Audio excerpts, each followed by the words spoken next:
I welcome all the distinguished guests. We are honored to have Ms. Deepika Thakur from SEBI and Mr. Sanjay Gathar from MCX as speaker of the session. We welcome you, sir. I would like to invite our HOD ma'am for welcoming the guest of today's session. Over to you, ma'am. Thank you, Shashi. A very good morning to our esteemed guests and all the participants. On behalf of MBA department, I would like to welcome Ms. Deepika and Mr. Sanjay for sparing their time and accepting our invite to share their experiences and to enlighten us on a very important topic of commodity markets. I welcome you, ma'am and sir. Commodity market is a very, and or let's say commodity is a very important term, and commodity markets have become very important. We all are aware about share markets, we are aware about bonds, we are about mutual funds and everything, but I think commodity is one area where still awareness is required. Those share derivative market that is there in the syllabus of MBA program, but commodity market as such, or commodity market per se is not there in the syllabus of MBA course, which I think should be there as it is a very important, and these days it has become even more important. And this commodity market, it has a very important impact on the economy of the country. And I was just going through the site of MCX and just found that how this commodity market can play a very important role, or it is playing a very important role in the growth and development of the country. So today I would like to congratulate my colleague Dr. Shashi Gupta for taking up this topic and deciding to have a webinar and inviting very important people like right from the SEBI and MCX who are actually involved or who are actually directly looking after these areas and are quite instrumental in the development of the country. So thank you so much, Deepika ma'am and Sanjay sir, for coming and enriching our students with your knowledge and wisdom. Thank you so much. Over to you, Shashi. Okay, ma'am. Thank you, ma'am. Now, I would like to welcome Ms. Deepika Thakur, ma'am. Ma'am is working with SEBI as Assistant General Manager since last 25 years. She has worked in a wide spectrum of departments. Currently, she is working in Office of Investors Assistance and Education Investors Grievance Redress Mechanism. She looks after the investors' complaint. We welcome you, ma'am. Now, I would request you to take over the session, ma'am. Over to you, ma'am. Thank you.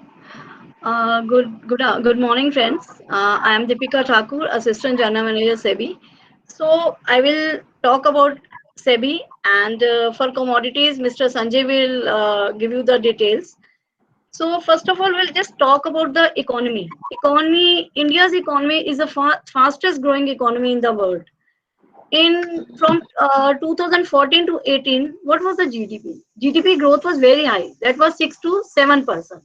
So the rapid rise in the economy has been fueled by the number of factors like technology, urbanization, and this has improved the efficiency and productivity. Though because of this coronavirus, the GDP is coming down, maybe it will be negative, but we are expected to be in top 5 in next 10 to 15 years. We're projecting it because as we see, many countries have now facing problem with China. So may India will be the next manufacturing hub. The Silicon Valley companies like Apple and Microsoft, they may start their work they may shift their factories in India, and they may start that work. So we are just hoping that India becomes, we are expecting top 5 in the next 10 to 15 years. So secondly, what is the well functioning of the securities market? You see, well functioning of the securities market is important. Why it is important? Because it acts as a catalyst for the economic growth. And if you see, it will improve the efficiency of the financing decision. Both are important. Finance, stock market is also important, banking is also important, but the lack of well-developed stock market should be particularly, it will give a particularly serious disadvantage for the economy. The equity is very essential for the emergence and the growth of the economy. Today's young and high technology firms, they will be main drivers of the future structural changes. So we need a strong stock market to improve the economy of the country. Now I'll come to SEBI. SEBI is a regulator of the securities market. As you feel the word regulator, you must have heard, आपने सुना होगा regulator क्या होता है. Fan का भी एक regulator होता है ना. जैसे फैन का regulator होता है, गर्मी में हम उसको तेज करते हैं, सर्दी में हम उसको कम कर देते हैं. Because it, due to the weather changes, we change the position of the regulator. Now, similarly, what is SEBI? In SEBI also, it regulates the securities market. Many, the intermediaries, merchant banker, brokers, they all come under SEBI. So what we do? We have already lot of rules, regulations for the securities market. But when there are something happens, more stringent rules come, more stringent, more stringent circulars and notifications come for the intermediaries and the merchant bankers. So, what is the mandate of SEBI? The mandate of SEBI is to protect the interest of the investors, to develop the securities market and promote the securities market. What is the main objective is that the capital market work in a systematic manner and provide the transparent environment to the investors. Now, primary reasons for the setting of SEBI was to prevent the malpractices, to control those malpractices. SEBI came into being in 88, but it got powers in 1992. All the powers in 1992. As SEBI is the regulator, there are different regulators. For banks, RBI is the regulator. For insurance, IRDA is the regulator. So different regulators for the different firms. So I'll tell you one thing, for protection of the investors. So we have opened a scores ID where you can lodge your complaint in scores for any complaint against the intermediaries, against the merchant bankers and the listed companies. You can put your, what is scores? It is a complaint redressal system launched on 8/6/2011. That is June 8, 2011 it was launched. It is a very centralized web-based, very friendly system. Online, you can put your complaint against any of these intermediaries. If you have any complaint, you have already put your, you have applied in the shares for the mutual funds. You can put your complaint in this. You can you can view your status on scores also. If you go to the scores, you can view your status on the scores. You can visit www.scores.gov.in, and then now the mobile app is also available for both iOS and Android platforms. So you can put your complaint. So where you can, how can you, against whom you can put your complaint? You can put your complaint against the entities like listed companies, stock brokers, stock exchanges, mutual funds, custodian of securities, debenture trustees. All of these you can put your complaint on these. Can you, I'll tell you how many exchanges are there with the SEBI. 2 exchanges are there, that is National Stock Exchange and Bombay Stock Exchange. National Stock Exchange is the electronic exchange, first electronic automated stock exchange, and BSE is the oldest stock exchange. So these 2 stock exchanges are there. And NSE, from, if we see the growth from March 2010 to March 2020, from rupees 60,09,173 crore to rupees 112,43,1112 crores. So this is the improvement you see from the 2010 to 2020. Similarly, BSE from 61,65,659 crore to 113,48,757 crores. And Demat account, there are 2 depositories with it, that is National Security NSDL and Central Depository Services Limited. 2 depositories Demat account from in NSDL from 105.9 lakhs to 197 lakhs Demat accounts have been opened. And from CDSL, it is 65.9 lakhs to 211 lakhs accounts have been opened. Then we will move forward to some recent investor protections measures have been taken by SEBI. One is that eKYC. KYC, it was a very huge bunch of KYC forms which you have to sign. Lot of things had to sign. Now it is KYC is a digital process and it is linked through Aadhaar authentication. So e-signature framework to submit your document digitally. Earlier, what was happened that every KYC you have to for every entry you have to use different KYC. If you are working with some broker, there was a KYC. If you are entering into mutual fund, there was a KYC. So different KYC there. Now only one KYC is required. If you are with the KRA, you go and you have to get one KYC. With the help of that, you can invest in any. You can go with the brokers also. You can go with the mutual funds also. आप किसी के साथ भी जाके आप अपना KYC एक KYC से आप सब कर सकते हैं और ई केवाईसी होने से आपको आधार के साथ लिंक हो गया. So you are more comfortable now instead of putting that bunch of KYC forms. And secondly, if first of all I'll go for the primary market. What is primary market? When any company comes with a public issue, first time it comes, I think most of you will be knowing all this. Primary market, first the company is launching its issue, public issue. It comes out with the public issue. Okay, it comes in the market, it's launched its public issue. So there were a lot of problem when you used to put a check with the with that form, and after so many days, so many months, कई बार वो check मिलता था, कई बार वो check मिलता नहीं था. तो अब सेबी ने एक नया सिंप्लीफिकेशन प्रोसेस स्टार्ट किया, that is ASBA, that is application supported by block amount. आप एक अमाउंट, आपका एक amount, when you apply for a share, one amount is blocked in bank. आपके बैंक अकाउंट से एक अमाउंट ब्लॉक हो जाता है. If you say, I will say 10,000 rupees, आपका ब्लॉक हो गया. If you get the shares, that amount will be credited from your account. If not, it will be unfreeze. पहले वो 10,000 freeze हो गया. अगर आपको shares मिलते हैं, it will go to the company's account. If you don't get the shares, it will get unfreeze. So this is a very good simplification process that SEBI has taken. अभी आपको check नहीं भेजना है, check की wait नहीं करनी है, आपका इंटरेस्ट लूज नहीं होगा. So it is very comfortable. एक और सिस्टम भी स्टार्ट किया अभी सेबी ने, यूनिफाइड पेमेंट इंटरफेस, यूपीआई. एक नया मैकेनिज्म है एसबा के साथ जिसमें आप पब्लिक इशू में आप अपना अप्लाई कर सकते हैं. पहले रिडक्शन टाइम था, लिस्टिंग का टाइम जो था T12 था, अभी उसको T6 कर दिया है. तो listing time has also no reduced. So these are the two simplification process which SEBI has taken in the primary market. तो you are comfortable now in applying. Listing होगा. अब एक बार शेयर्स मार्केट में आते हैं, अब लिस्ट हो गए, तो वो कहाँ पे लिस्ट करेंगे? वो जाके स्टॉक एक्सचेंज में लिस्ट करेंगे.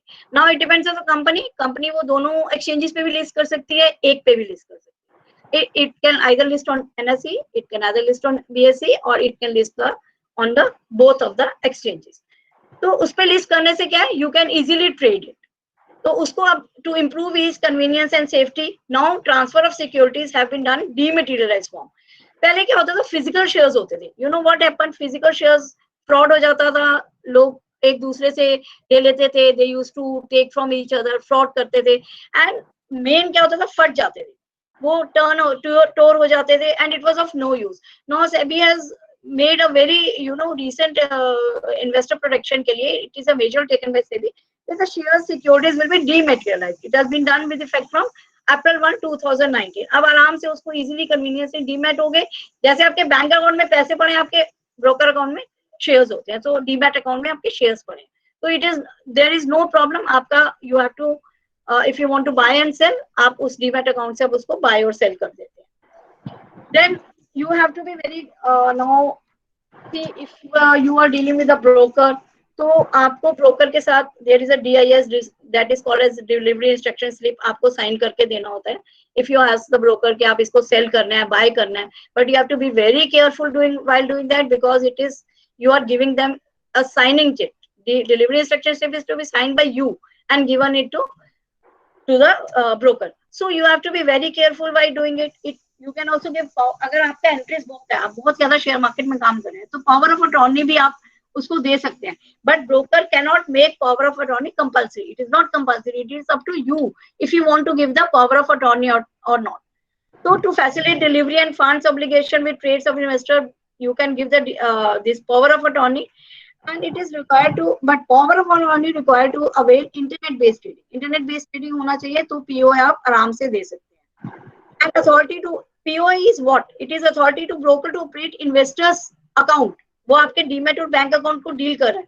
सो आपको क्या करना है, you have to be very careful while giving it. आप उसको दे रहे हैं, यू हैव टू सी कि वो मिसयूज नहीं करे उसका। तो दिस इज यू नो, जैसे आपने बैंक्स में देखा होगा, अभी बहुत जनधन टाइप का डीमेट अकाउंट, बैंक अकाउंट्स आए हैं।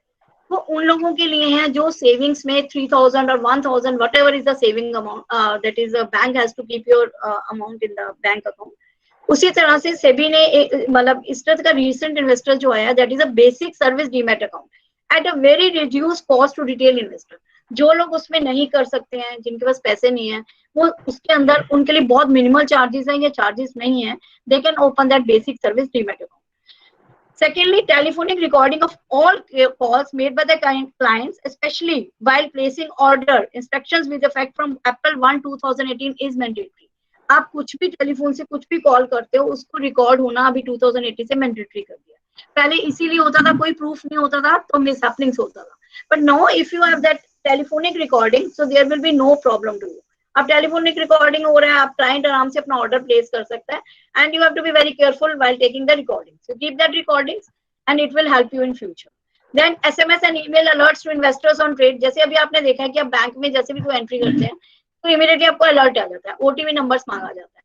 उसी तरह से अब इसमें भी डीमेट अकाउंट में भी you will get the SMS and the email alerts to the investor for safeguarding the against unauthorised trading. कोई अनऑथराइज्ड ट्रेडिंग ना हो, ऐसी ट्रेडिंग नहीं हो जो आपको नहीं मालूम है, एंड कुछ फ्रॉड नहीं। तो this is mandatory in the candidate. Next is we talk about the mutual funds. See, mutual funds, you know, they are managed by the asset management companies, which needs to be approved by SEBI. तो mutual funds भी approve by SEBI है। देखिए mutual fund में एक बहुत convenient है, अभी you will B start working, I think MBA करने के बाद सब लोग जॉब करना स्टार्ट करेंगे, तो वी एडवाइज यू आप इन्वेस्ट करना शुरू करें। म्यूचुअल फंड का जो टिकट साइज है, it is very small, it is just ₹500। 500 रुपए से आप अपना म्यूचुअल फंड का सेविंग स्टार्ट कर सकते हैं। आप डाल सकते हैं म्यूचुअल फंड में, किसी भी सिप में डाल सकते हैं। म्यूचुअल फंड एक custodian who is registered with SEBI, it deals with the mutual fund. It holds the securities various schemes of funds. You have to see, आपको वो गाइड कर सकते हैं कि कौन कौन सा स्कीम्स है, कौन कौन सी स्कीम्स में आप लगाते हैं। अभी तो there is a scheme information document which you can see. Scheme information document में एक रिस्कोमीटर आता है, जिसमें दिया होता है कि this scheme is moderate highly, this is risk. Now it is up to you to decide कि विच, देखिए जितना आप रिस्क लेंगे उतना you will earn the profit, जितना आप लो रिस्क लेंगे it is up to you. अगर आप लो रिस्क लेना चाहते हैं तो आप लो उस पे डालेंगे, don't go for those schemes, or don't go for this equity and all that derivatives जिसमें you go for the losses.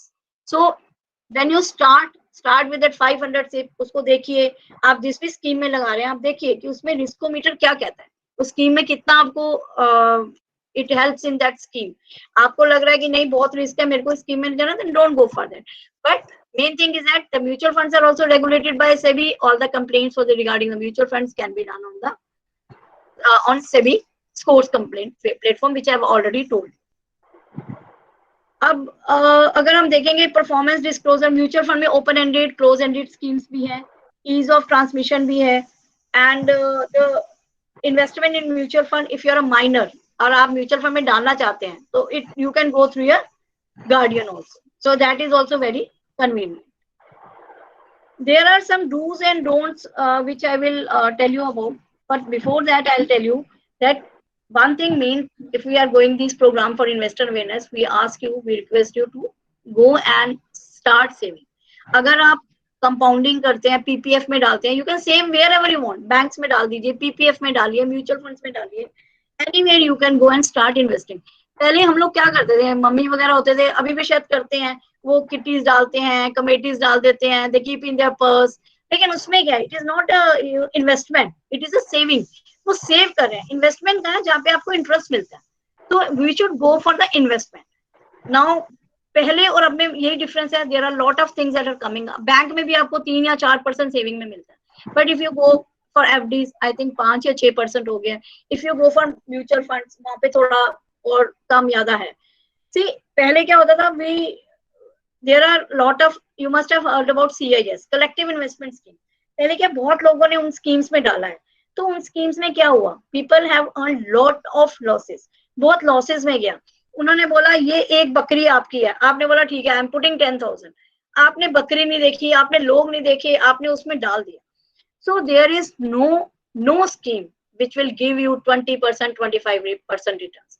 There are only schemes which will give you 8%, 10%. थोड़ा सा ऊपर आप म्यूचुअल फंड में जाएंगे, इक्विटी में जाएंगे, lot of risk is there, but don't go for schemes where there is lot of risk, जहाँ पे बहुत ही रिस्क है. आपको कोई बोलता है जी इसमें 20% डाल दो, 20%, 5% डाल दो, वी सीन इन सेबी, लोग डाल देते हैं, उसके बाद आते हैं कि हमारा इतना लॉस हो गया, इतना लॉस हो गया. But why did you put, why did you go for that greed? We should not go for the greed कि हमें इतना परसेंट मिलेगा, मैं एक दिन में अमीर हो जाऊंगा, ऐसे कुछ. आप सेविंग करिए, इन्वेस्टमेंट क्यों करेंगे? आप आगे एजुकेशन के लिए करेंगे, फैमिली लाइफ के लिए करेंगे, रिटायरमेंट के लिए करेंगे. So at the right age you should start. अगर आप बिल्कुल आप 23, 25, 28 की ईयर में जॉब करते हैं, कंपाउंडिंग में जाते हैं, तो you can save up to crore. लेकिन आप 35, 40 ईयर्स, 42 ईयर्स में जाके सोचेंगे अब तो मैं कुछ सेव कर लूं, तो you will not get that benefit which you start saving in the year. आप यंग एज में सेव करते हैं. तो एक एग्जांपल मैं आपके साथ जरूर शेयर करना चाहती हूँ. एक गांव में एक one person goes in a village, वो गांव में बोलता है मुझे एक बंदर चाहिए. तो उन्होंने बोला अच्छा ठीक है हमारे पास बंदर है, आप हमें क्या देंगे? बंदर है तो मैं आपको 500 रुपए दूंगा, मुझे एक बंदर दे दीजिए. तो गांव वाले बोलते हैं हाँ ठीक है चलो 500 रुपए मिल रहे हैं, उनके लिए तो बहुत बड़ी चीज है, वो बंदर ले लेते हैं. इसी तरह वो दैट पर्सन एवरी डे कम, एक बंदर ले जाता है, 500 रुपए देता है, बंदर ले जाता है, 500 रुपए देता है. तो गाँव वाले भी कहते हैं चलो हमें तो प्रॉफिट हो रहा है, कोई बात नहीं. अब एक बार वो आदमी आता है, बोलता है जी मुझे 50 बंदर चाहिए. अब गाँव वाले बोलते हैं यार हमने तो सब बंदर इसको बेच दिया, अब हम 50 बंदर कहाँ से लेके आएंगे? तो वो सोचते रहते हैं कि अब कहाँ से लाएंगे. तो इतने में एक आदमी आता है, बोलता है जी मेरे पास 50 बंदर हैं, तो आप मुझे ये 700 रुपए में दे दीजिए. तो वो सोचते हैं अभी इसको 700 में दे रहे हैं, वो अब हमसे 50 बंदर, एक बंदर 1000 रुपीज का लेने को तैयार है, हमें तो फिर भी प्रॉफिट है. तो वो कहते हैं हाँ ठीक है जी ये लो 700 रुपए के हिसाब से पैसे ले लीजिए और हमें 50 बंदर दे दीजिए. अब नेक्स्ट डे क्या होता है, अब उसको बंदर दे, अब उनको कुछ नहीं मिलता क्योंकि पैसे भी गए, 500 में जो बंदर लिए अब उनको 700 में भी बेच दिए. जो दूसरा बंदा थे जिन 1000 थे वो भी बंदर लेके चला गया. So you have nothing. This is only happened in collective investment scheme. क्या हुआ कि उन्होंने बोला जी आपकी बकरी है, आपका ये है, आपने कहा ठीक है हमारे 10 लगा दीजिए, 20 लगा दीजिए. आपने लगा दिए, ना तो बकरी मिली और ना आपको पैसा. तो this example I am just giving because हम लोग ये कहते हैं don't go for very high risk or don't go for those schemes which tell you कि अभी तो ये आपको इतना परसेंटेज देंगे, आपको इतना परसेंटेज देंगे. There are no such schemes. You have to earn, you have to work hard, you have to earn. Now, what are the do's and don'ts of investing in securities market? See, make sure to receive fund securities in your account on account with one of payout date. अपने account में securities आना ये आपको देखना है. These are the do's and don'ts. आपको ध्यान देना है. Be careful while executing power of attorney. मैंने अभी आपको बोला कि power of attorney it is very important document. आपने सुना ही होगा power of attorney क्या होता है. आप साइन करके दे देते हैं, घर भी चला गया, सब कुछ चला गया. So while you are giving it to the broker also, you are dealing with the brokers, you are giving, you have to be very careful while executing the power of attorney. Remember that power of attorney is not mandatory. आपको जरूरी नहीं है, अगर आपका broker कहता है नहीं जी mandatory, it is not mandatory. It is up to you if you want to give it to the broker. It is up to you if you don't want to. आपके ऊपर है आप कितना रिस्क लेना चाहते हैं, आप देना चाहते हैं नहीं देना चाहते. कुछ मिस हैपनिंग हो सकता है, but now we are saying कि रिकॉर्ड करिए, अलर्ट एसएमएस आ रहे हैं. So lot of things SEBI has come with जो which can help you in the stay in the market. Ensure to receive contract note. Brokers जब आपको वो करते हैं कॉन्ट्रैक्ट नोट देते हैं, वो 24 आवर्स के अंदर आना चाहिए. Ensure to receive the statement of account at least once a quarter from your stock broker. Every quarterly you ask the broker to give your account statement so that you can see कि account statements में क्या है. You can go through those account statement and you can see कि क्या इसमें हम कितना हमारा कितना है, कहीं सही स्टेटमेंट है कि नहीं, हमने जो सेल किया या बाय किया सेम है कि नहीं. Either broker is not misusing your things, that you have to be very careful. Avoid keeping the excess money in broker account. Money आप excess money मत रखिए broker account में, उतना ही रखिए जितना आपके dealings है.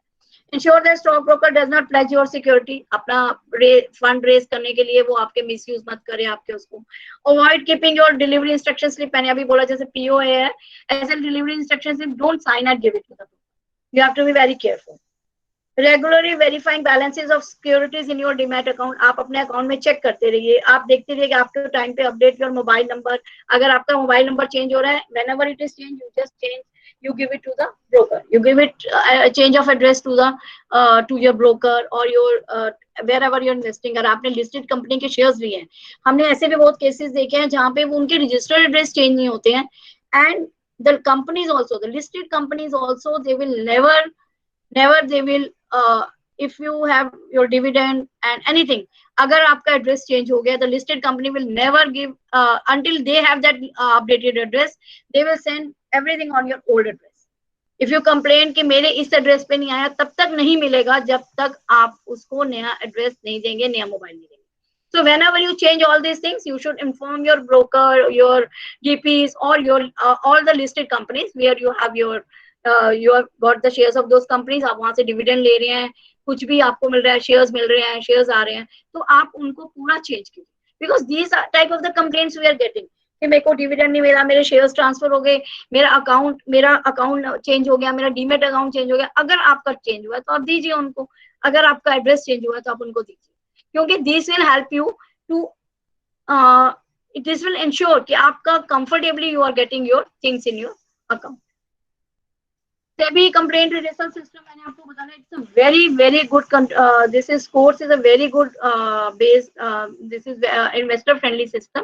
आप अपनी, अगर आपने कहीं लगाया है, आपके किसी रिलेटिव्स ने, किसी ने भी लगाया है, any complaint regarding the listed companies, not the unlisted companies, जो भी unlisted companies है that goes to MCA. Unlisted companies जो भी है MCA के अंदर आता है, Ministry of Corporate Affairs, that doesn't come under SEBI. So you have to be very careful. जब आप डालते हैं तो लिस्टेड कंपनीज में आप अपना ट्रैक करिए. लिस्टेड कंपनीज में कोई भी कंप्लेंट है, आप उसमें स्कोर्स में डालिए.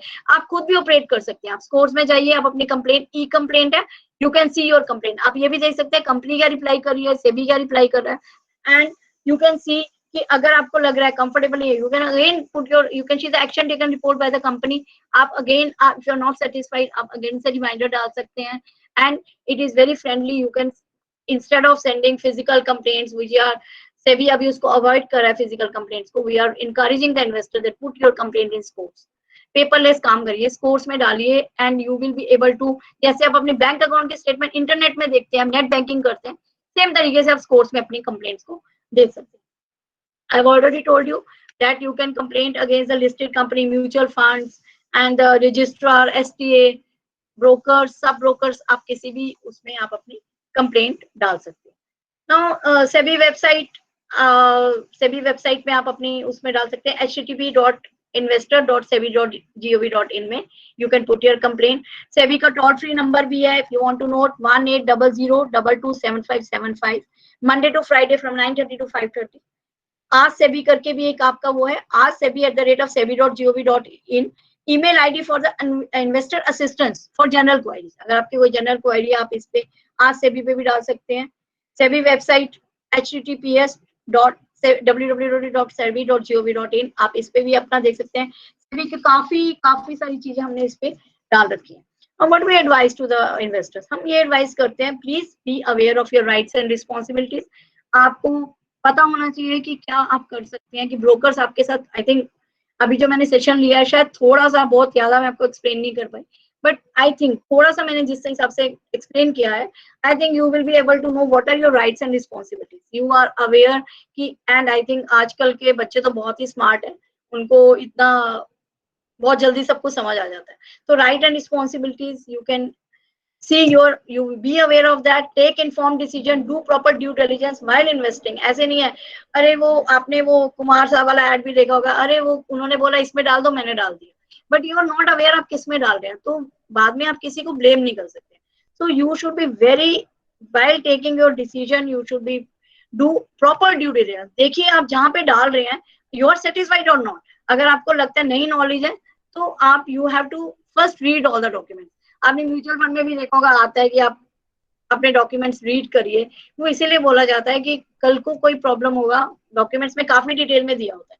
ठीक, हमने अभी आपको, जैसे आपको पब्लिक इशू बता रही थी, तो उसमें एक ड्राफ्ट प्रोस्पेक्टस आता है जो सेबी के पास आता है. सेबी उस प्रोस्पेक्टस को देखता है, फिर ऑब्जर्वेशन भेजता है, बट सेबी उसमें उसको ये नहीं बोलता कि आप लेके आओ, जब वो प्रोस्पेक्टस आता है, आप तो वेबसाइट्स पे भी है, कंपनी उसमें डालती है, यू सी दैट प्रोस्पेक्टस, आपको लग रहा है कंपनी ठीक रहेगा, आगे से चलेगी, ठीक है, तो आप उस पर डालिए ना। अभी तो बहुत कुछ, इतना कुछ इंटरनेट बेस्ड, इतना कुछ फेमिलियर उसमें हो गया है, तो you must be very informed, take the informed decision and do the proper due diligence before putting. No impulsive buying और पैनिक सेलिंग, अरे मार्केट गिर गई, मैं तो आज ही फटाफट से भेज दूंगी, कल को क्या होगा, ऐसा कुछ नहीं। म्यूचुअल फंड में भी आप डालते हैं तो बोलते हैं कि लॉन्ग टर्म में इसमें बेनिफिट है, तो don't panic if the market is going down, नीचे जा रही है ऊपर भी तो आएगी, इतना कुछ कोरोना में हुआ, धीरे धीरे धीरे इकोनॉमी हमारी वापस बूस्ट हो रही है, ऐसा नहीं है कि दो it was a very bad phase but it's okay, know the economy is boosting. इसी तरह से आप कोई भी पैनिक डिसीजन मत लीजिए व्हेन एवर यू बाइंग और सेलिंग, डोंट बी इम्पल्सिव, आराम से सोचिए कैसे बाय करना है, कैसे सेल करना है। Deal only with the SEBI registered intermediaries, all the intermediaries which are registered, all the listed companies which are registered with SEBI, only deal with those people. Take caution against unsolicited investment tips. अभी मैंने जैसे आपको बताया 18%, 20%, 25%, don't go for those tips. ये एक करके ऐसे ऐसे it will fall like anything. Don't go for these type. बिल्कुल ध्यान रखिए जब भी आप सेविंग करते हैं, you have to be very careful while saving. तो सेबी आपको बहुत सारी चीजें आपको सेबी की वेबसाइट पे भी मिलेंगी, और SEBI is coming with lot of investor protection measures ले रहा है SEBI, which you should also learn about. आप सेबी की वेबसाइट पे जाएंगे, आपको बहुत सारी चीजें दिखेंगी, but main caution which we are going to give you is please be careful while investing, don't panic, please read the documents, go through the documents before investing anything, and take the informed decision, don't take the biased decision, किसी के कहने पे मत कीजिए। And now I would thank you for giving me the patience listening, and I will hand over to Mr. Sanjay for the commodities. Thank you. Thank you very much, ma'am. Deepika, ma'am. Thank you, sir.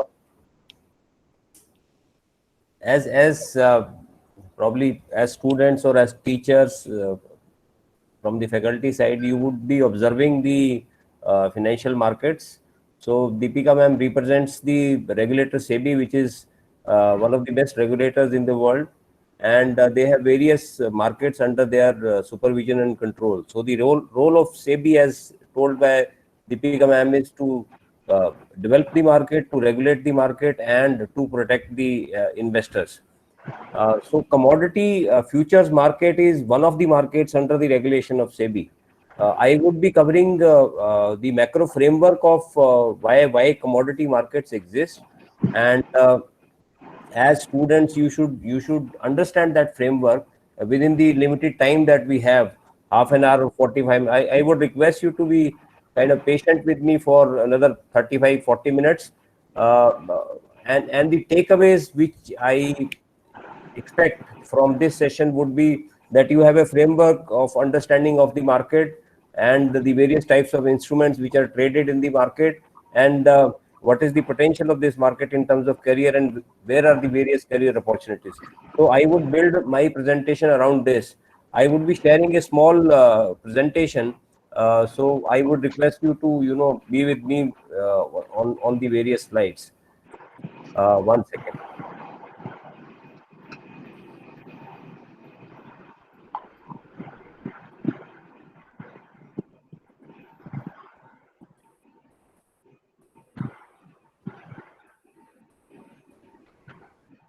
One second.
You can see the presentation, no? Yes, sir, it's visible.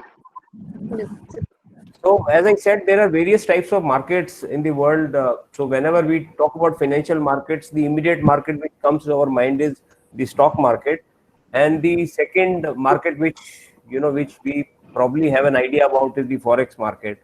And there are other markets like commodities and debt market and money market where short-term and long-term bonds and Excuse me, sir, sorry to interfere. Your slides are not visible. Like it's saying presentation, but the slide is not visible. 1 second, ma'am. 1 second. Yes, ma'am. 1 second.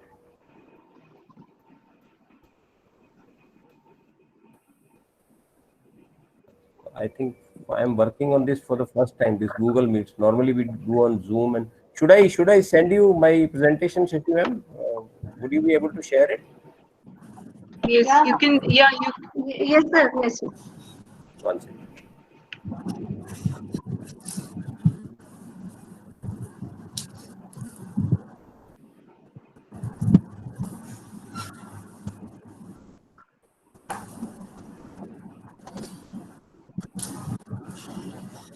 एक बार अपना email ID बोलिए madam.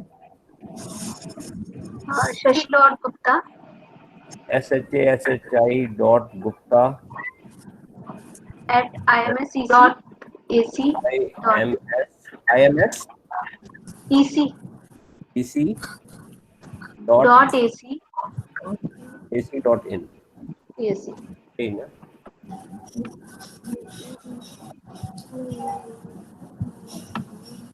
I'm sorry. Give me 2 minutes. That's all.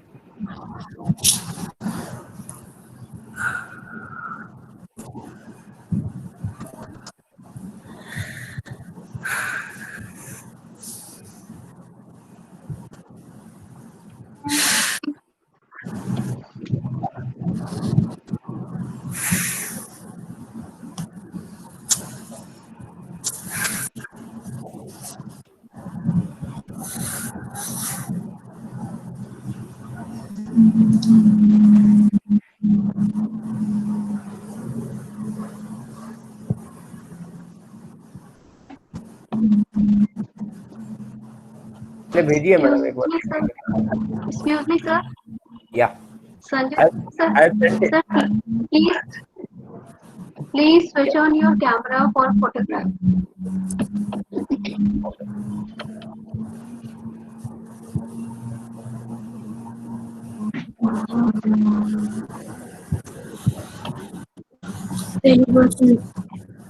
Shashi sir की presentation मिल गई? नहीं, अभी नहीं. मिल. उसको share करो. Yeah.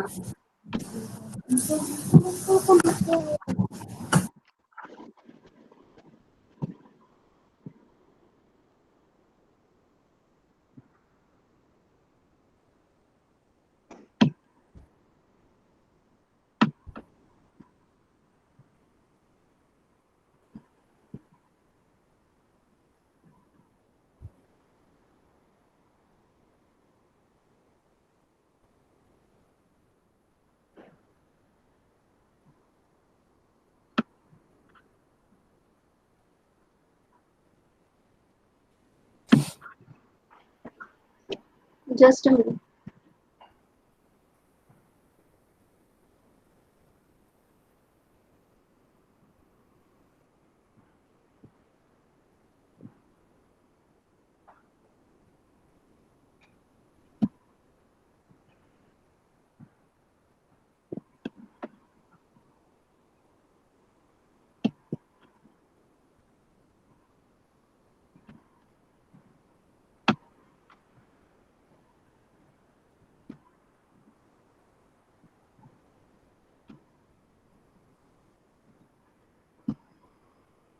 Is it visible now? No. Yes. Now it has come.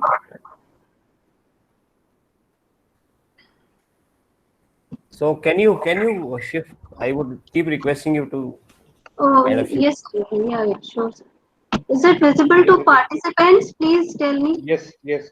Yes, it is visible. It is visible. Okay. Yes, Miss. Next, ma'am. Yes. So I'm sorry for the inconvenience. The first slide, ma'am. So there are different types of markets.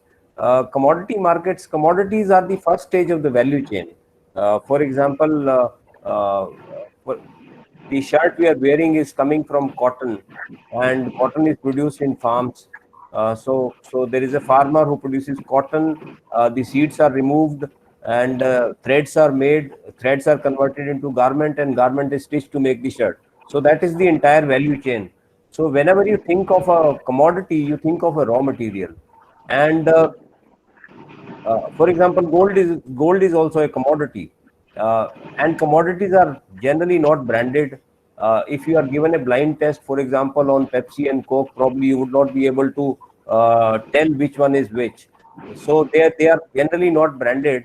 You would not have heard about, you know, a branded gold. You would have heard about branded jewelry, but branded gold you would not have heard, except the quality specifications. So these markets are interlinked. I'll give you one example. India is importing gold. India is one of the largest importers of gold. Around 800 tons of gold we import. So when you import, the pricing is not done in rupees. It is done in US dollars. And therefore, as an importer, you need to buy US dollars to make payment to the seller. So you are importing gold, which is a commodity. You are buying dollars. Therefore, you are exposed to the forex market. And if you are a listed entity on one of the stock exchanges, you are also exposed to the stock market. And now these three markets are clearly interlinked. And if you are into the business of borrowing through the debt market or the money market, then all the markets you are kind of exposed to. So these markets are interlinked. And as I said, next one.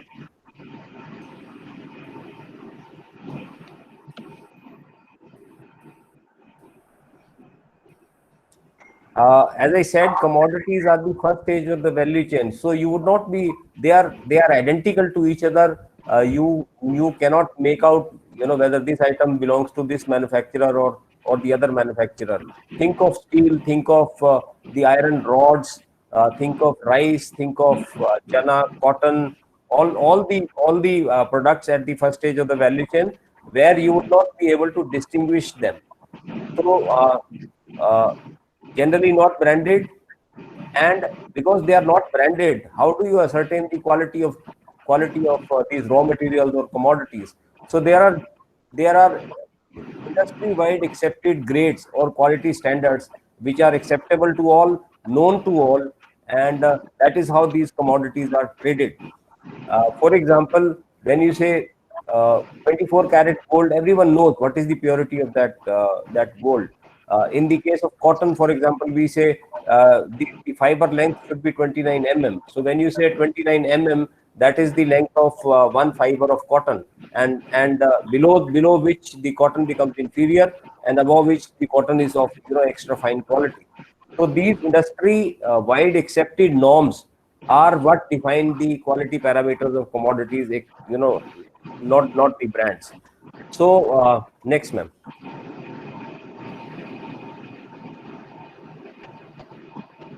Unlike other financial assets like stocks, Deepika ma'am was talking about, or the bonds, or treasury bills, or various financial market instruments, commodities are items of consumption. So you produce them and you consume them, except few precious metals like gold and silver, which are held for the purpose of investment. And India has traditionally been investing in gold and silver, uh, as government of India, as individual families, and as individuals, we have been investing in gold and silver. But apart from that, commodities are generally consumption class. You produce them and you consume them, whether you talk about industrial commodities or agricultural commodities. For example, chana we produce, it comes in the month of March, April. Yeah. The first stage is the green chana, which we buy in slightly winter time, and then the final quality comes, and that is consumed. It is produced in 2 months, harvested in 2 months, and then consumed over the next 10 months. So that is how the cycle of commodities is completed. So they are consumption assets, unlike other financial instruments which are investment assets. For example, the fixed deposit you have in a bank is a financial asset, and nickel, which is used in steel manufacturing, is a consumption asset. You produce nickel and use it in the steel industry, and then it is gone. Some of them are recycled. For example, gold is recycled. You go back to the same jeweler and tell him, no, convert it into some other design. So commodities, some of the commodities are recyclable, and therefore they add to the overall production values of the chain, because they are bulky to handle. Commodities are not, for example, shares from one entity to another entity can be transferred by just clicking the mouse of the laptop, but commodities cannot be transferred simply like this. You would need transport mechanism to shift one item from one place to another place, and therefore you have production centers and you have consumption centers. For example, Delhi and the NCR area is one of the major trading hubs and consumption centers for almost all the commodities, and you would have heard about famous markets like Sadar Bazaar and Chandni Chowk and Naya Bazaar, where agri commodities are brought. Lawrence Road, spices, all these commodities are brought and sold to onward buyers. So because they involve transportation, the transportation cost also adds to the overall cost of the commodities. So you need to understand why, as financial instruments to trade, commodities are different from other financial products. Yeah, next man. Coming to the reason for existence of this derivatives market, because the timing of production and timing of consumption of commodities is not same. As I said, agricultural commodities are produced in 2-3 months and then consumed over the next 10 months, and the industrial items, which are where you set up mines and after mining the refining units, you take 10 years to set up a copper mine unit, for example. And then produce the copper mine has to work perpetually, but the consumption of copper or consumption of agricultural commodities, the timing of production and the timing of consumption may not match all the times, which leads to uncertainty about the prices. For example, if I have requirement of gold in the next 6 months, at what rate should I buy it? So that leads to uncertainty in the prices. Because today you know the rate of gold, but after 6 months, what would be the rate of gold, you don't know. This uncertainty leads to price risk. Now there are various types of risks in the market. There is a credit risk. Probably you would have studied about all these various types of risks in your academic courses. Credit risk is something which if the counterparty defaults, then you have a credit risk, and then there are market risks, and where the prices of assets you have may go down. Now commodities have another typical risk, which is called a price risk, which is coming from the uncertainty about the consumption and production pattern. So if I need something after 6 months, at what rate should I buy? So that uncertainty leads to price risk. To mitigate that price risk, take an example of a bread manufacturer. You are buying bread every day at 25 rupees per loaf. I think you would not have seen a change in the price of bread in the last 1 year or 2 years, so to speak. So the price of bread is same, but if you go to the wholesale market of wheat or maida, the prices of the raw material on the input side are changing every day, every hour. So if there is a bread manufacturer who knows he has to sell bread at 25 rupees a loaf, and he is facing uncertainty on the buying side, if the price of wheat doubles, probably he may not be able to pass on the entire change in the price of wheat to the consumers. So there are two buyers, for example, someone who has bought the entire year's quantity in one shot. So he has an inventory with him, and someone who is not buying, who believes in just in time kind of inventory management. So he goes to the market every day and buys. So if the prices of wheat rise, if the prices of wheat double, the person who believes in just in time kind of approach will not be able to buy, will not be able to compete with someone who has inventory of wheat with him. So this price risk management then becomes the objective of this entire exercise, of the entire reason for existence of these manufacturing units and all the industries. Because there is a price risk, I cannot do anything about it. I would need to manage that price risk. Now, what are the options available to me for managing the price risk? So, as I said, there are commodities are integral part of the financial ecosystem. They are different from other investment class. They have price risk. Now, coming to the price risk management, what are the options available to me? For example, the first option which is available to me, that I buy the entire year's requirement in one shot. For example, I gave you the story of a bread manufacturer. If he produces 6 lakh tons worth of bread every year, so if he goes to the market and buys 6 lakh tons of wheat or maida to produce that bread, then his price risk is taken care of.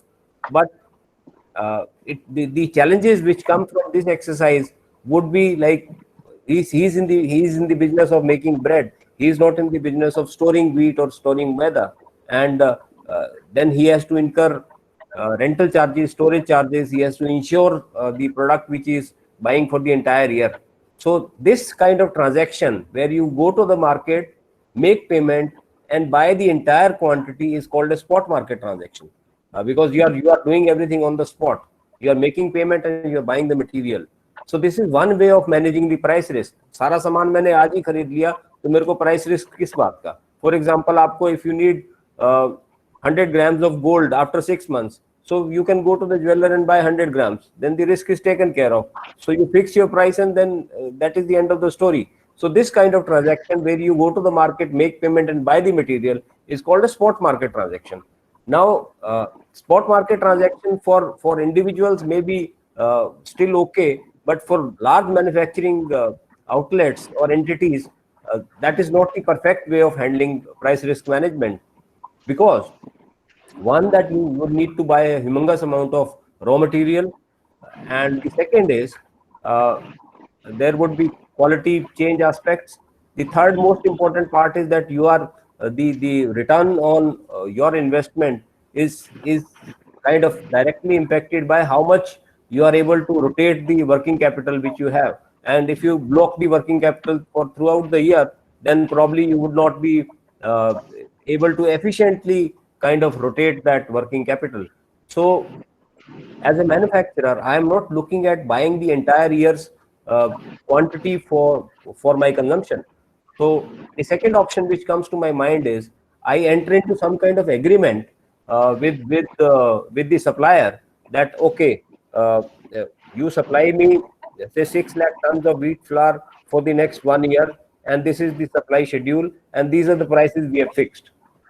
So he has taken care of the inventory management risk part. He's not bothered about now inventory management and warehousing. He is also efficient on the working capital side. So he's given order to somebody else to supply him the raw material.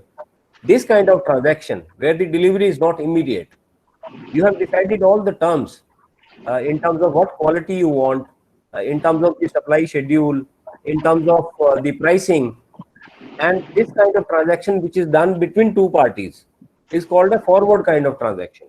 So you had spot where you make the payment, take the material, then you move to forward where you kind of commit to make the payment and commit to take the delivery. This kind of transaction between two parties is called a forward. Now forward has another risk, which in our language is, we call that as a counterparty default risk. For example, if the prices of item which we committed to buy or sell go haywire, for example, if the prices become double, then the seller would like to come out of the transaction. He may not be willing to fulfill his part of the story. if the prices of wheat double from 1500 to 3000 rupees a quintal, he would prefer to sell it to somebody else rather than selling it to you. So forward transaction has inherent risk of counterparty default. How do you resolve that situation? So you bring in a third entity called a commodity exchange or a clearing corporation of the commodity exchange, which stands in between this chain of buyer and seller and guarantees execution of the trade from both the sides. So so clearing corporation or exchange becomes a counterparty to both these entities. So seller would sell to the exchange. I'm saying just notionally. Seller is selling to the exchange and exchange is selling to the buyer. So the trade is guaranteed from both the sides. How that trade is guaranteed financially, I'll come to that later. But when exchange or clearing corporation comes in between the two entities, it becomes a futures kind of transaction where the delivery is not immediate, pricing has been fixed, but the delivery is not immediate, and there is an entity which is guaranteeing that trade. So this kind of transaction, now this is a refined version of a forward transaction. Forward transaction had a risk of counterparty default, but now because commodity exchange has come in between and guaranteeing that trade, it becomes a futures transaction. The limitation of a futures transaction is that you cannot have n number of contracts in terms of quality parameters and other specifications. Therefore, commodity exchanges offer standard contracts. Standard in the sense everything except the price is predetermined, prefixed. And those contracts are, we take it to SEBI for approval and we get the approval from SEBI and then we launch those contracts. So everything except the price is fixed in those contracts. For example, when you buy gold on MCX, you should know when you read the contract specifications that this gold is of 995 purity, which is like almost closer to 24 carat. It is imported gold. It comes in four types of denominations, and the delivery of that gold predominantly would take place in Ahmedabad. So these are pre-decided terms of the contract. So if somebody is sitting in Chennai and wants to buy gold from MCX, we should know that delivery of gold on MCX seller would give delivery of gold on MCX at fixed locations and mainly in Ahmedabad. Similarly, silver. So contracts which are traded on a commodity exchange are standardized contracts where the only variable is the price. So the story so far is there is a price risk. I need to manage that price risk. I can enter into a spot transaction, which is risky, from other parameters. I can enter into a forward kind of transaction, which has a counterparty default kind of risk. And therefore, I would go to a commodity exchange to manage my price risk. So this transaction is called a futures transaction. Next one.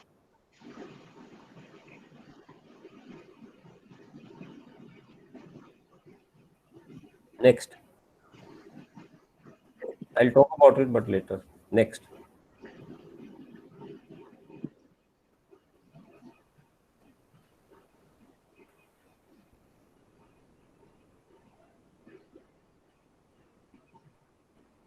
Yes. So the next question which comes to your mind is why the prices change. Prices, probably you would have read in your theory classes, price is an equilibrium rate between the demand and supply. But that equilibrium rate is not fixed, it keeps changing. That is how the price risk comes into being. Why do prices change? One is that for the example of gold, we are not producing gold. India as a country does not produce even 1 gram of gold. We import from other countries. So whatever is the international price of gold would change the landed price of gold in India. Then there are tariff structures. India has a duty of around 12.5% on import of gold.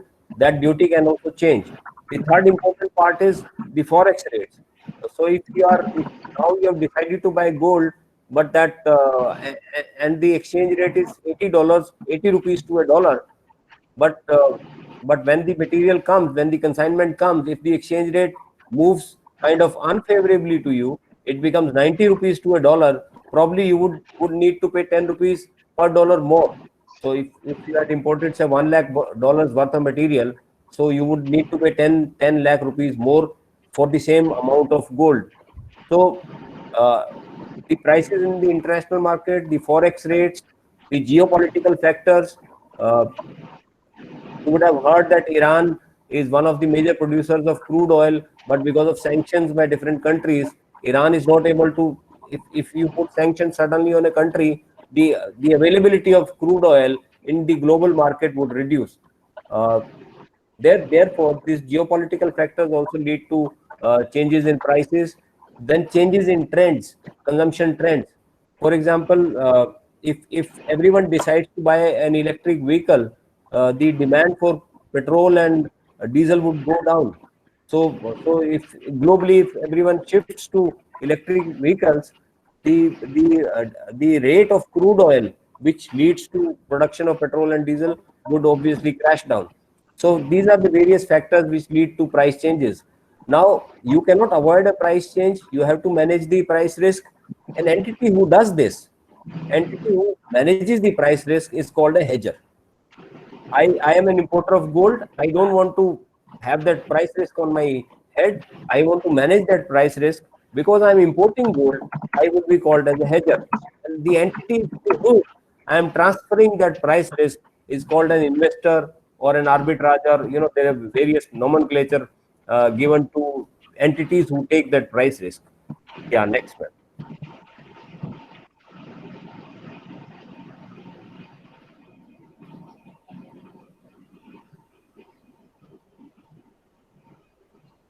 As I said, commodities are very bulky items to handle. So unlike other financial instruments, जैसा आप bank में जाते हैं, पैसा दिया, FD बनाया, FD को आपने लॉकर में रख दिया. So that is a very simple kind of transaction. आपने बाजार में शेयर खरीदा, शेयर आपके डीमैट अकाउंट में आ गया, आपको शेयर देखने की जरूरत नहीं है. But commodities में, when you buy agricultural commodities, you would need to check the quality of those items, and so therefore, warehousing, quality control department, all these operations would become part of the commodity ecosystem. And then there is a value chain. As I said, from producer to consumer, there are different players in the entire value chain. So this market is, in terms of layers and in terms of activities, is very huge. This commodity derivative system, and few items out of the commodities which are globally traded, few items are traded on MCX and other commodity exchanges. Share बंद हो गया madam.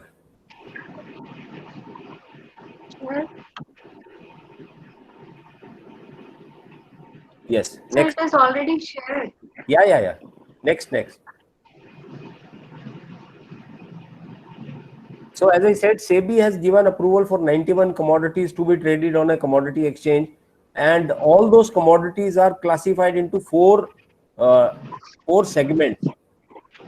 So bullion has gold and silver, energy has crude oil and natural gas, base metals has as you would be knowing, nickel, copper, aluminum, lead and zinc, which are non-ferrous metals. And agricultural items in the case of MCX are cotton, mentha oil and crude palm oil. These are few of the contracts which are traded on MCX. So the list of items which is traded on a commodity exchange is kind of limited to 10 to 15 items. But if you go to the stock market, where you have thousand companies listed, therefore you would need to do a multiplier kind of research to invest in the stock market. That is where Deepika ma'am was saying that you should go via the mutual fund route. But in commodity exchanges, the number of items which are traded is not huge. You have very limited kind of items which are traded. So you should remember bullion, energy, base metals and agri. These are the four segments which are traded. The numbers which come out of this trading, जब हम turnover की बात करते हैं किसी भी company का, आपने सुना होगा कि हिंदुस्तान लीवर का टर्नओवर 50,000 करोड़ का है साल का. On a commodity exchange, the daily transaction last year, I am talking about the historical figures. Last year MCX did 33,000 crore of transaction value every day. This is not the annual figure. Every day we traded 33,000 crore of all the commodity futures every day. So ma'am has asked one of the questions, why only few items are listed. So as I said, there is a list of 91 items which have been permitted by SEBI to list on commodity exchanges. Out of those 91 items, it is not very easy to build liquidity and volume. It is not that you launch a product and immediately it will become very successful and it will become very big. So exchanges generally take a lot of time in doing research, doing the contract design, acceptance by the physical market. All these activities are done, and that is how we decide on which item to list and which item not to list. So I hope I answer your query, ma'am. And if not, at the end I will talk about it. Yes.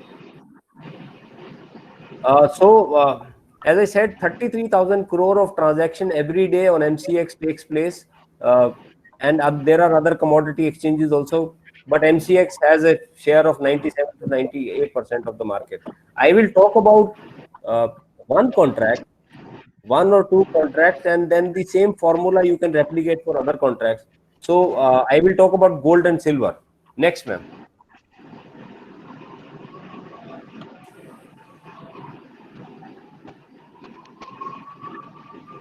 Price risk management and hedging both are same, ma'am. So when you are managing price risk, you are basically doing hedging. जैसा hedge hog नहीं होता है, एक animal होता है ना hedge hog, उसको आप टच करो तो उसका जो कांटे निकल के आ जाते हैं.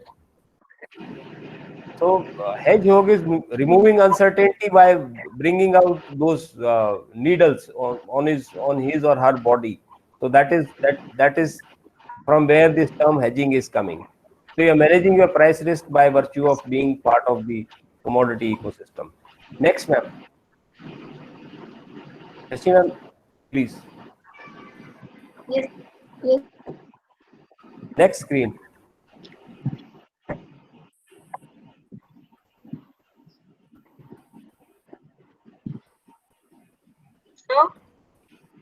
So हमारे यहाँ पे we trade, as I said, 4 segments, out of which gold and silver and crude oil, natural gas, and then there are 5 base metals, and then there are agri commodities. I will talk about gold and silver, which are now being accepted as investment class. Next, ma'am. Next.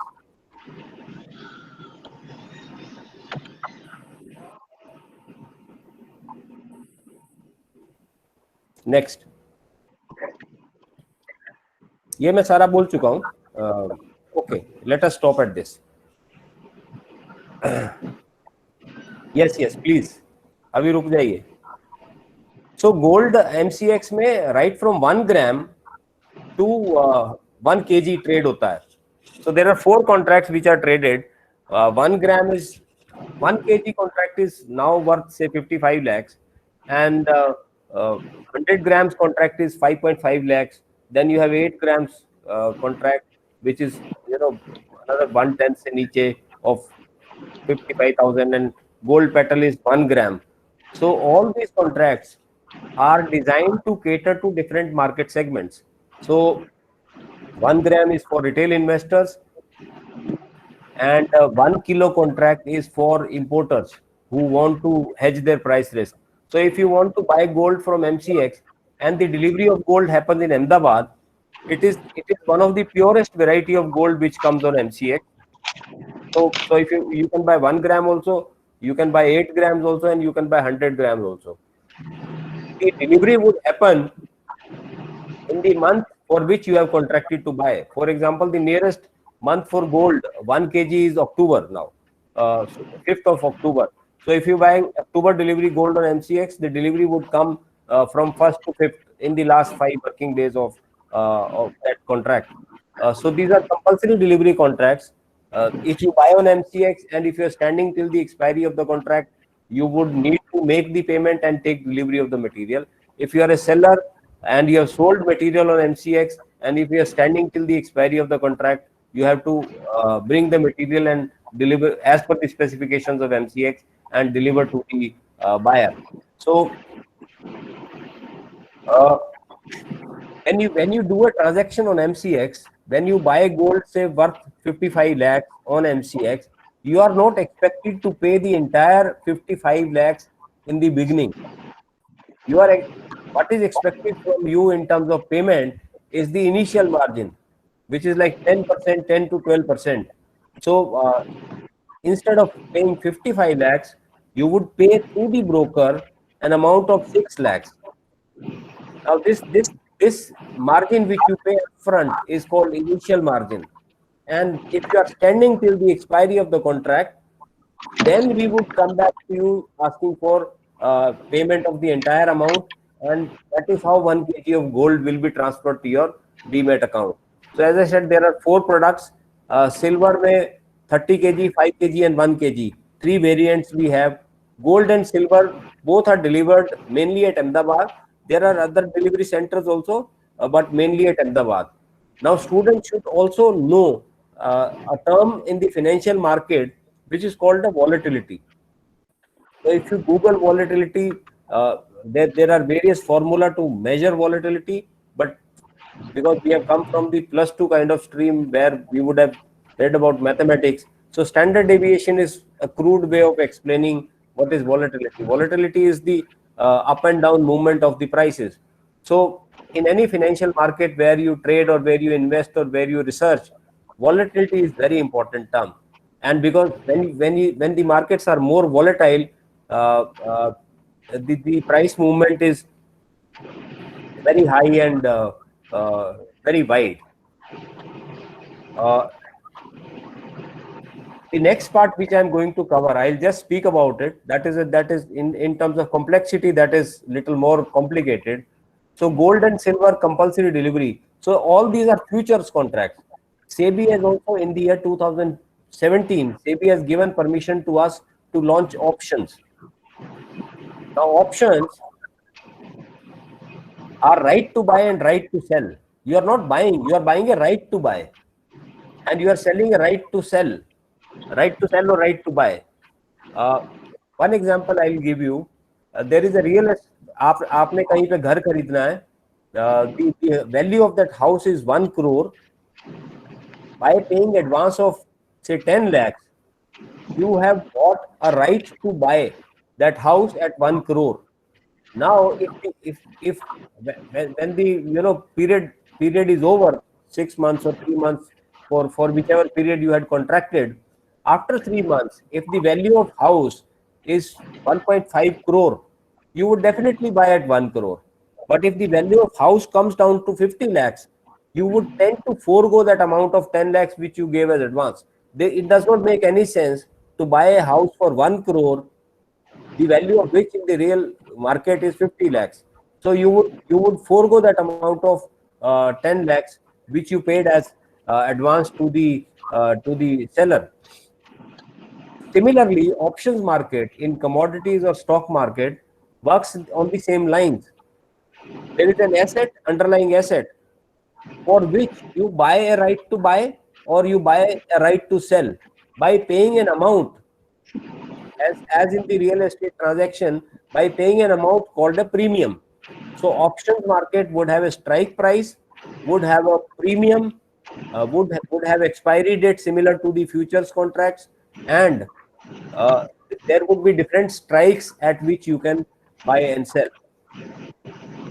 So options were introduced in 2017. They are little more difficult to understand. If you Google the top 20 most beautiful mathematical equations, how to price options is one of the mathematical equations, which was developed by Black-Scholes and Merton. So these 3 scientists, mathematical scientists, developed this equation to value the options. So you had futures, you had options, and in terms of investor protection, Deepika ma'am has already spoken about as to how you should not believe in the false promises given by the brokers from the financial market or somebody who is pretending to be a broker. Now I will come to the last point of my discussion, which is what kind of career opportunities you can make from this market. As I said, financial markets are huge. 33,000 crore of transaction happening in MCX every day. If you go to the equity market, there the transaction values are in lakhs of crores every day. So one aspect is that you are trading the market. The other aspect is that you are part of the broking entity. So there are brokers via which you go to the exchange. So, and some of the brokers are very large in terms of manpower, in terms of teams for various activities. So you can be a part of the research team if you are research oriented. You can be part of the sales team if you are a business development kind of mental setup you have. You can trade on your own, which is called a proprietary trading. You take your money to a broker and then tell him open account with, I want to open an account with you, and then you can start trading the financial market. So research, sales, trading in your own account, and becoming a broker, and then that is how you would earn a broking income. These are various models in which you can, in terms of career choice, you can be part of the financial market. And this market, as I said, is very large. The penetration of this market in India is still at around 3 to 4%. So you can look at the kind of potential it has. So out of 130 crore of population, if only 3 to 4% of the people are exposed to this market and 96% are still left out, that kind of leaves, we can guess the kind of potential this market has for us in terms of future career opportunities. So commodity market is of course important. Uh, in the context of commodities markets, you can join a firm. I know many people who manage the purchase of raw material for manufacturing entities. For example, somebody who's making thread, for him the maximum cost would be purchase of cotton. So the entire company is focused to buy the cheapest cotton. So people join these kind of organizations also in the case of commodities. So I will repeat what I have stated just now in the last half an hour or 45 minutes. There is a price risk. You need to manage that price risk. For managing that price risk, you come to a commodity exchange. You can use futures or you can use options. If you stay till the end of the contract, you would get delivery of the material, and then there are certain items from which you should be kind of aware about in terms of not adopting that route, and what are the various career opportunities these financial markets offer. So I would end my presentation here, and I would welcome if there are any queries. Thank you. Thank you, sir, for Uh, sharing Sachin your ma'am, knowledge. Yes, sir. Participants को आप बोल सकते हो Now, chat box में भी डाल दें या फीडबैक भी डाल दें, कैसा लगा? dear participants, you can put your comments on the chat box.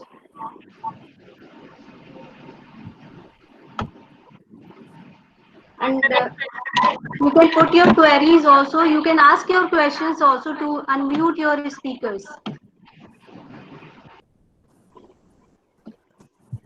Sir, I have a question. Yeah. Since COVID-19 has affected almost all the international market, and what would be its impact on the commodities market? Thank you. So there are two parts to this question. One is the market which is MCX or the commodity derivatives market. So when the pandemic started, as I think you are aware that we trade from 9 in the morning to 11:30 or 11:55 in the night. So the trading hours for commodity markets are, in terms of hours every day, they are good number of hours. 9 in the morning to 11:30, 11:55 in the night. So as a measure of safety, SEBI had curtailed the trading hours of commodity futures market from 11:30 to 5 o'clock in the evening. So that impacted our volumes. and then this was restored. Now we are trading normal hours 9 to 11:30, 11:55 in the night. So commodity futures pe there was not much of an impact, but obviously because there is a lockdown, the movement of items has been impacted. The factories are not working. So both on the demand side, because there is no demand for raw material. I'll give you one example. Crude oil, in its history, for the first time, touched a negative price. So in one of the days, there were no buyers for crude oil, and the prices of crude oil came to negative $40 on that day. So this was the impact of, if there are no buyers and tankers full of crude oil are standing in the ocean to deliver to you, you would not be willing to buy, and then there are warehousing costs associated with it. So obviously on the supply side and on the demand side, both the sides have been impacted because of the COVID, and that is how the prices have kind of reflected that this development. Sir, I would like to ask a question. Hanji Monica ma'am. Sir, like with respect to agricultural products, do farmers do the trading directly from MCX? Do farmers come on MCX, or is it somebody else who is trading on behalf of farmers? I'll tell you. So we have I'll give you one example, and probably that would lead to some this thing on it. So there is an item listed on MCX called mentha oil. Mentha oil is a very small item produced in Chandosi and Barabanki by the very small farmers.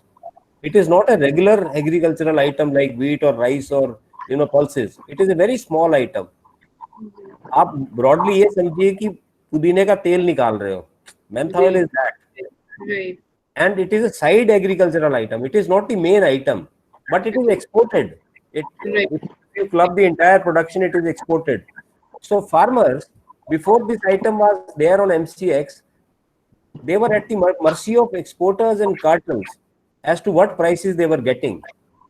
Now, if you go to Chandosi and Barabanki, ask any farmer at what rate you are willing to sell. He would first look at MCX screen and then tell you the rate. Okay. So even if he is not delivering via the MCX platform, he is able to use the signals generated by this market to take a very informed kind of decision. So he is empowered, and there are various studies. UN has also studied the mentha oil contract in India. India is the only country which has this contract. So there have been studies by even you can for your students, if they want to do some kind of a research or this commodity derivative market and the impact on the farming community, that can become one of the research topics. Yeah, sure, sir. That is interesting, actually. Sir, one more thing, like I would like to know, out of this my curiosity, that generally we see or we heard that government fixes the prices of wheat, like wheat, sugarcane, that farmers can sell the wheat, sugarcane, and other agricultural products at minimum prices, they say as such. So what is it somehow related to the prices on MCX, or MCX controls those prices, like how it is done actually? So that comes from a formula given by the Commission on Agricultural Prices and CACP जिसको बोलते हैं. Okay. So the minimum support price is derived basis formula given by that commission, and it depends on various factors. आप जैसा opportunity cost लेंगे farmer का, he is working on his own farm, but you have to calculate his labor charges and the land charges and the time value of money and the cost of fertilizer, cost of seeds, everything you calculate, and then you come to the and then you have to give some kind of a margin also to the farmer. So that is how you derive the minimum support price. But once this item comes into the market for trading, then it becomes independent of that minimum support price thing. Okay. Minimum support price is only for the farmers. Only for the farmers. Once this item comes to the market, then it becomes a free world. Then the demand and supply would determine the price. So you would have seen wheat trading at 36 rupees a kg, and some variety of wheat you can buy at 15 rupees a kg also. Okay. So there are No, various. actually, what my confusion is that if the farmer is selling suppose wheat at minimum support prices, but through MCX it can sell at any price because it is open in the market. But when he is selling at minimum support prices, that also he is selling in the open market. No, So no, no. why? When you say minimum support price, it is not the minimum price. Right. So No, below that, we need to differentiate between a minimum support price and a minimum price. But right. you might be thinking that farmer may be getting a price lower than what is prevailing on MCX. No, that's not what I'm saying. I'm saying is that when a farmer is selling a product at like at the minimum support price, and Yeah. you are saying that when they are doing it through MCX, that is open market, they can sell it at any price. So Yeah. why they would sell at MSP? Why won't Because they come to that price MCX is and in one sentence, because that price is more attractive to the farmer. okay. Yeah. That is why he is going to that channel. No, otherwise he could have bring his material to the mandi and sell it.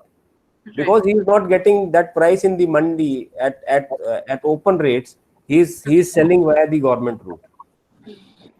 But good question. Sanjay ji, one question is there: why a person will sell at negative price?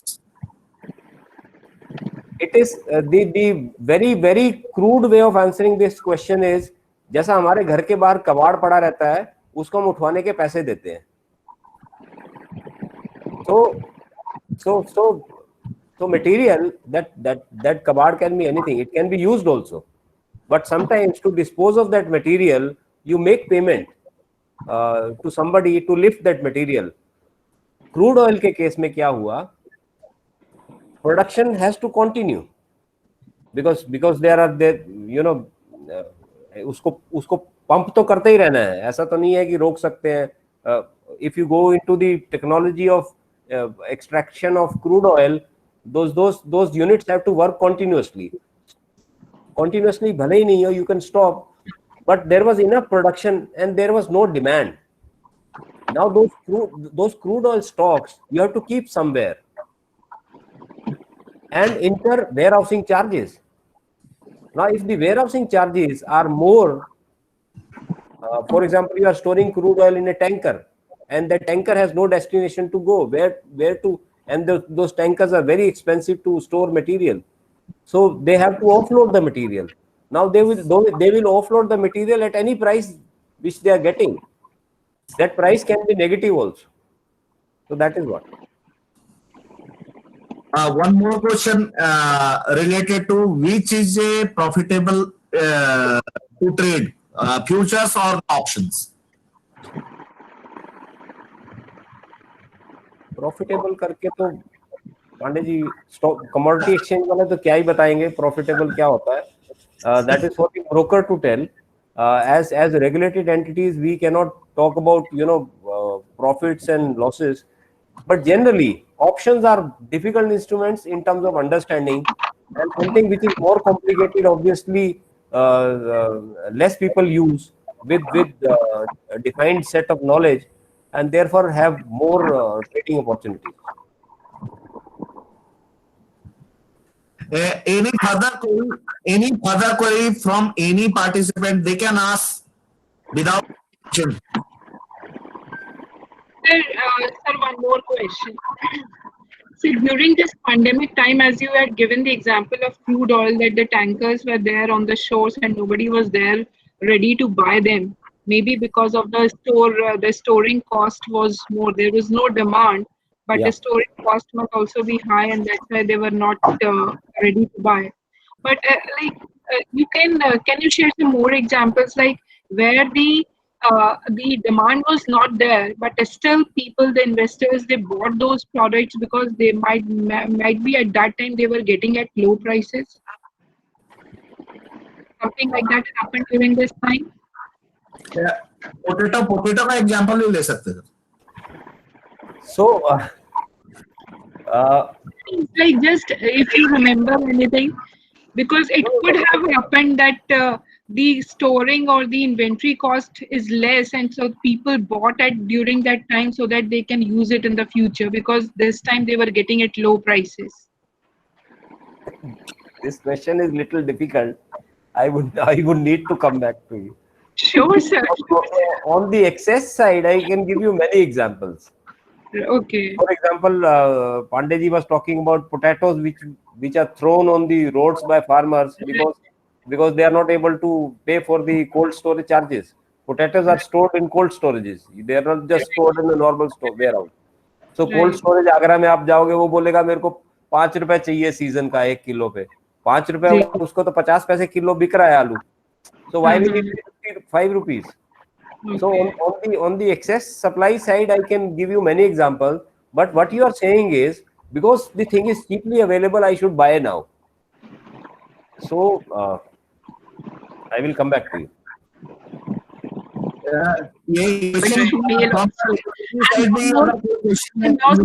Your query. Madam is there. क्या चीज? If there is a question from regulator also, madam is there. Yeah.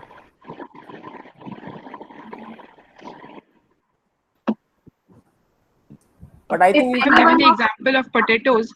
You should start teaching about commodities. That is what I would request you.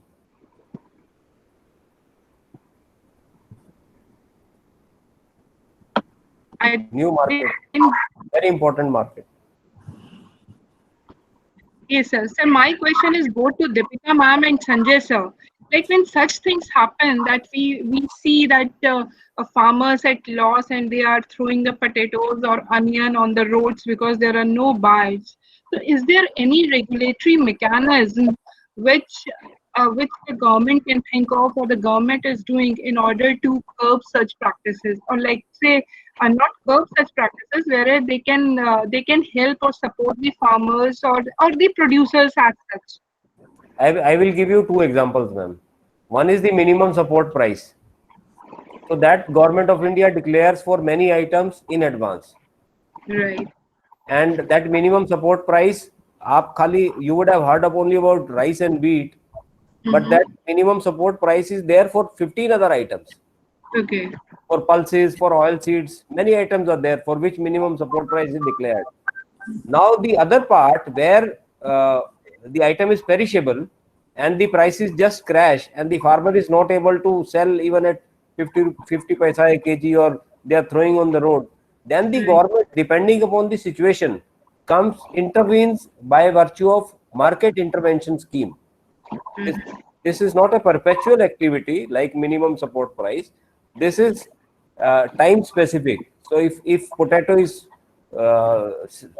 being sold at distress rates, then the government would intervene and then guarantee certain price to the farmers. So that is called a market intervention scheme. So both models, you cannot declare a market intervention scheme if there is no distress selling. But for price support, India needs wheat and rice to feed its population. So you have to incentivize the farmers to produce wheat and rice. So but why such things happen? Like, why can't the government buy the things in advance? Like when they feel that the farmer is on the verge of throwing the product. Ma'am, government is not in the business of buying and selling for farmers. It's not buying, but it's for a social cause and it's for the upliftment of the. Whenever required, government intervenes. I have seen in potatoes, I have seen in onions, I have seen in tomatoes, all these perishable items. You would have heard कि government ने खरीदना चालू कर दिया है from the farmers at certain rate. So that uplifts the prices to a certain extent. But if every time for all these activities and for all the items, government assures a minimum price which may not be linked to the market, then that would be disastrous, no? Because of the deficit calculations and all that. Thank you, sir. But very good question, ma'am. 2-3 तो आपने googly type question पूछे. नहीं sir. Just out of interest, like curiosity and interest. anybody else would like to ask questions? Otherwise, I'll go on asking. Anybody else would like to participate from other colleges and participants from some of the like industry have also joined this session. So I would request if you can ask if you have got any queries, you're most welcome to ask. I think sir has answered almost all the questions. नहीं, this is a continuous process. बाद में भी कुछ होएगा तो we can always talk to each other. This is not the end of the world today. So let us continue this association, ma'am. That is my request to you, and let us target a larger number of students. This 1 hour session can be availed of by even your engineering students or whosoever is interested in the financial market. So that's what Deepika ma'am ne kaha ki you should start saving at, you can start saving with as low as 500 rupees a month, and that the power of compounding is huge. So you don't know the portfolio size when you are like 40 or 50. The compounding is a huge powerful force. Ma'am, like one thing I would like to ask for Deepika ma'am also. Ma'am, the SEBI, we know that SEBI is a regulator, and it takes care of all the frauds or fraudulent activities which take place in the exchanges or so. Like, I would like to very, very basic question. Like, why the companies, or what is the advantage of the companies of getting listed in both these stock exchanges? Or is there any, let's say when the company is getting listed in the stock exchanges, do they have to pay, or like what is the, or it is just free of cost and any company can go and list itself in the exchange?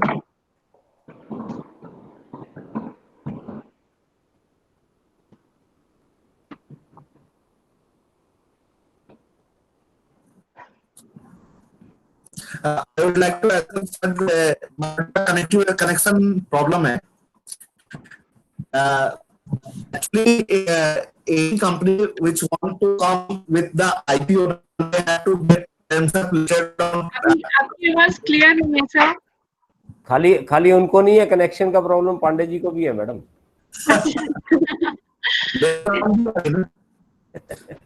So we should end this session and yes sir. So there is one question on the chat box that is by Amramit Roy. He's saying that I am 17 now, and when should I start trading in commodities? You are eligible to trade यार, अभी कभी भी चालू कर सकते हैं, but you should be careful. It is a leverage trading. So leverage में क्या होता है कि if you have 1 lakh rupees, if you spend the entire 1 lakh in one trade, and the scope for profit and loss is 50-50. So if you lose 1 lakh rupees in one go, probably you would be discouraged. So discipline there should be there in trading. Investing is something else. You keep investing in gold 1 gram every month. As I said, you can buy gold on MCX, keep in the vault. हमारा vault भी है अहमदाबाद में, तो आपके demat account में 1-1 ग्राम पड़ा रहेगा, आपको पता भी नहीं चलेगा. So that you can do, and similarly you can do with stocks, mutual fund के through या directly. Small amounts you can keep buying. You would then realize what this has kind of accumulated to. एक last question आपसे पूछूंगी और Deepika ma'am से भी. Are there any opportunities for students to do internship at MCX and SEBI? SEBI का I think अगर Deepika ma'am connected नहीं है तो internship we are very flat organizations. अगर आप दिल्ली हमारे ऑफिस में आओगे तो you will see only 5 or 6 people. So Bombay is our head office, and where the main exchange office is there. So हमारे यहाँ पे the only activity which we do is like conducting these training programs and then reaching out to our ecosystem. तो brokers के यहाँ पे हो सकता है क्योंकि उनका operations बहुत बड़ा होता है. But exchanges में internship, if you say it, I have in the last 15 years of my career with MCX, I have seen only 1 or 2 internships by the students.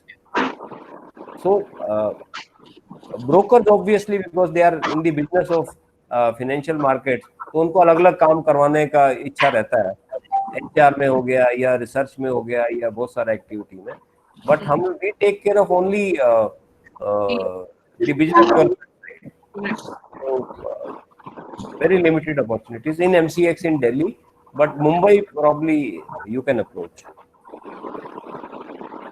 Thank you so much, sir. It was a very enriching session, very enlightening session. Both Deepika ma'am and Sanjay sir बहुत clearly ma'am ने भी सेबी के सारे responsibilities बताए, कैसे SEBI regulate करता है, क्या उसका रेगुलेटरी मैकेनिज्म है और क्या कितना यूजर फ्रेंडली सेबी हो गया है, जो हमें नहीं पता था. सेबी से हमें लगता है कि बहुत एक बड़ी चीज है, जो कि बड़ी चीज है बट जो कि बहुत बियॉन्ड आवर लिमिटेशंस है, बियॉन्ड आवर लिमिट है, but it is not beyond our limits नहीं है. We can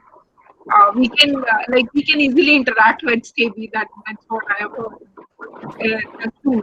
And there is also given in a very clear and crisp manner that how the commodities market work and how important commodities market is actually, and how all of us can trade and take advantage of this commodities market.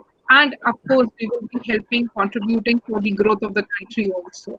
Thank you so much for Thank you coming. very Thank much. you, ma'am, Deepika ma'am, for coming and sharing your experiences with us. And we definitely look forward to more such sessions in the future also. Whenever.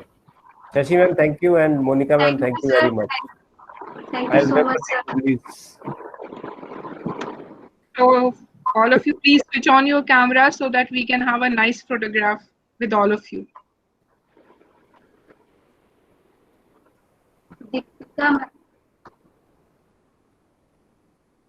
Deepika ma'am, if you can please see if you can connect.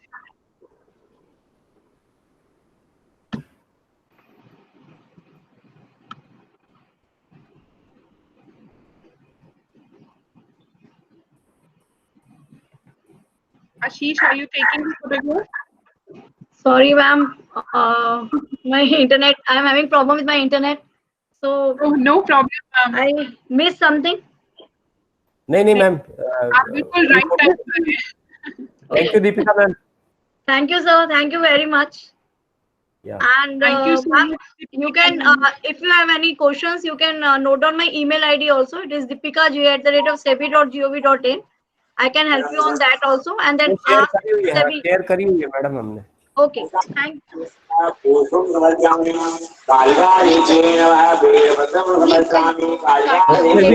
Background music चालू हो गया है. Ma'am, just give me a minute. Actually, few more people can switch on their cam. Rashi, Anshita, Aparna, if you can please switch on your cam for a minute.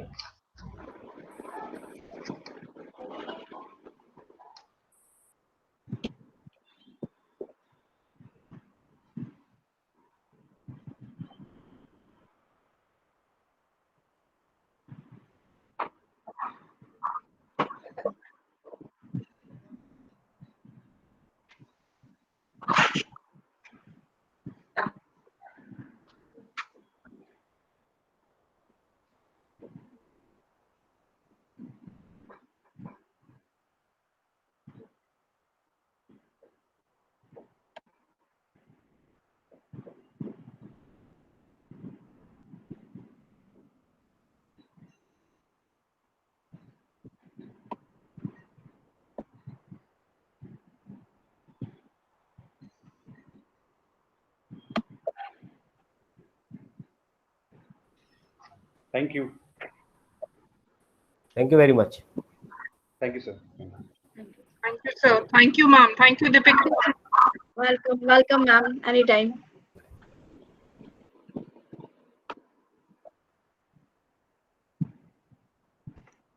Thank you, all the participants who have joined in from different colleges.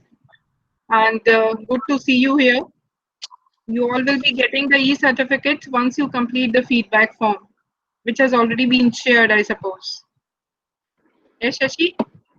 Yes, ma'am. It is already shared. Can we all leave now, Shashi? Yes, ma'am. Sure. So we end the meeting, we end the session. All of you can leave now. Thank you.